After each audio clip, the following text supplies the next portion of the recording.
afternoon, Dean Davidson, liveweatherblogs.com meteorologist. Time for an afternoon update, forecast for the area in the beginning of the work week, and we're going to also take a look at some stuff that's very interesting. We have blizzard warnings in Alaska, upper of Alaska, getting some good size, getting blizzard conditions. We have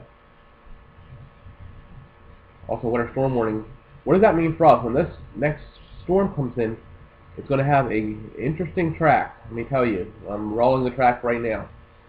As the computer models are showing, that's what the track would be. What does that mean right here? Tracks like that are, and this is only one computer model one, so I'm not going to say this is definitely going to happen, because it's still a little far off. There's not enough computer model data, in my view, to make a forecast based on rain versus snow, especially here in the southeast. The potential for snow does, though, increase as you go further north. So the Lehigh Valley, if you checked out Bob's, Martrich's, meteorologist Bob Martrich's blog, you can see he's already on his Lehigh Valley Weather Patrol already putting snow totals. I think he's doing a good thing, because I'm going to tell you straight right up that the Lehigh Valley is going to be their best shot. A lot of cold air going to sink in. But this could be an interesting situation from Virginia, North Carolina, all the way up the East Coast. So it just depends on where this low goes, how strong it is, how much cold air gets entrenched into it. We could be looking at our first interesting snowstorm for the further southeast areas, such as where I'm at in Roanoke, all the way up through the northeast. I'll show you that in the computer model data here momentarily. You can see we have flood advisories all out in central parts of the country, with heavy rainfall. Flooding going to be likely, and that's not going to help the Mississippi River by no means. And you have winter weather issues out in the areas of New Mexico and Colorado and the Rockies. Here's a look at your water vapor imagery. You can see, and this is going to start moving in a minute, but this jet stream coming through here, evening trough, low pressure developing along in this area, bringing up this moisture out of the Gulf of Mexico into the areas where there's the flood advisories. The straight southwest and northeast movement is going on. This potentially will move east, and like I said, looks to give precipitation to the eastern United States here. Like I said, here comes the Alaska system. This is going to be the piece of energy you have to watch out for. If this comes out like it's supposed to, it's going to come down in this general direction, come up to South Carolina, and then potentially off the coast. That could be giving us some significant issues coming up by midweek. Let's see, a high pressure building in and a deepening trough running over this ridge here off the coast. And then looking at radar data, this whole eastern United States is an issue here.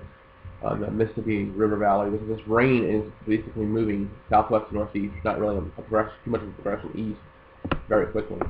And that's an issue. We also have the snow coming in here across the northern Rockies and the northern plains. So some heavier snowfall back here through Colorado. We're also seeing some snow in the North Dakota, South Dakota area. Some stuff we got to definitely keep an eye out and look out for. Thunderstorm potential is going to be general. Live thunderstorms may have an isolated severe cell here and there break out. We are in the months that are less likely to see severe weather here, and as I said, the best you're going to hear is wind gusts and possible hail. With any of the thunderstorms that develop, tornadoes are really not looking to happen. So I said I was going to take a look here at the computer model data and go through the computer model data and show you why I have interest. You know, this is the GFS model, obviously. About 66 hours, and there's a rainfall. 66 hours coming back. Here's your low estimate pulse of rainfall along the east. I'm going to move in here 72 hours. 102 hours. This is when it starts getting interesting. Here's our low pressure, right here in Georgia. Right now, here's your problem. There's cold air sitting over here. Always going to sit in the northeast. So how cold will it get? Your 540 line sitting right here in the red. Right now the Lehigh Valley is still in good shape, right? We move along 108 hours, 114 hours, 120 hours. I mean, the 540 line is kind of close, but my problem is I don't see it being significantly. This 540 line may move further south. And that's at one level. You may have cold enough air to drop the precipitation needed for snowfall. Because when we take a look here We go back to our 108 hours and move down here. The precip. You see the precip starting here. The black line is the 540 line. So where's that? That's why I'm concerned. You got precipitation is going to move into this cold air, and it's going to get relatively snowy pretty quickly. The precipitation will be over this area. As we move along, it's just going to get worse. I want to go to 114 hours, which is going to be where the southeast would have the issue. You see that 540 line that will be south of the area of the Delaware Valley, which will set them up nicely for some snow. And it will be south of Roanoke, which will set us up for some snow. And this is a heavier precipitation. This is 1 inch an hour snowfall rate, if it occurred. In this model, like I said, one model run, I'm not going to hold two. 120 hours. Move it back down. Eastern Virginia, parts of South Jersey. And precipitation should override that even further to the north and the west. So we could be looking at our first snow event. That's what I'm trying to get at here. And this is the GFS. I'm going to now go into the European. Probably European right now in this model. You don't really see so much. 96 hours into 120. So between there and there, you're not really getting it with enough. But you do see how the trough deepened here.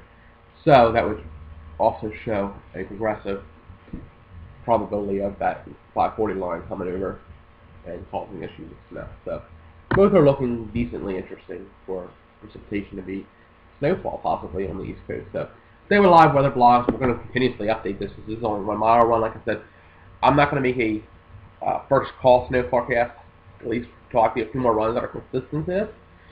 Then I'll make that decision based on the models, based on what I'm seeing. So that is that. So take a look at what we're going to look at for the rest of the beginning of the work week here in the Roanoke Valley and then the Delaware. So I should say for the rest of the afternoon. Then we're looking at the potential for most high skies overnight, 39 degrees. Rain will start off Monday, go through Tuesday and Wednesday, and may change over to snow. This is still a ways off. The Weather Service really hasn't added the information that has come in to this. Like I said, we'll watch a few more models, see what happens. With nighttime specifically get interesting. I mean, 46 for Thursday, it starts to clear out, and towards 50 on Friday with a clearing sky. So, nights coming up here in the Roanoke Valley now for the Delaware Valley. A few more clouds within 58 degrees. 43 on tonight with patchy fog developing, starting off Monday the same way, and then clearing. Then with the sunny sky, 60 degrees. Showers start Monday night, 53, 63 on Tuesday, 52 on Wednesday. Then coming Sunday by Thursday. Like I said, things can change here with the potential with this new input data with the computer model. So stay with liveweatherblogs.com for all that latest weather information. You can find our weather blogs in a couple of locations right now. What will be the old live weather blogs at liveweatherblogs.com, and then the newer looking site, which is right here, which still has a page. Look for Rob Scarino's blog on the new site, where you have to register. If you haven't registered, please do register. We need you to register, and we're on the new site. And then come join some groups. This is the ProMet Mid-Atlantic blog. I invite you to come in here, and I have some admins here. Mike Defino, to see here who I have as my admin for this development. And we got over 50 members in this one, and there's a lot of different ones. But this is going to be what the new site is going to look like. If you haven't been over here, come over to take a look at it. We want you to look at it, and we want you to register because we're looking for December 19th to be the day we go live with the new liveweatherblogs.com. So, for now, this is Dean Davison, liveweatherblogs.com. We'll keep you updated on the potential change and the potential snow we may see in the middle of the week. For liveweatherblogs.com, this is Senior Staff Meteorologist Dean Davison. Have a great afternoon and evening, and enjoy the rest of your day.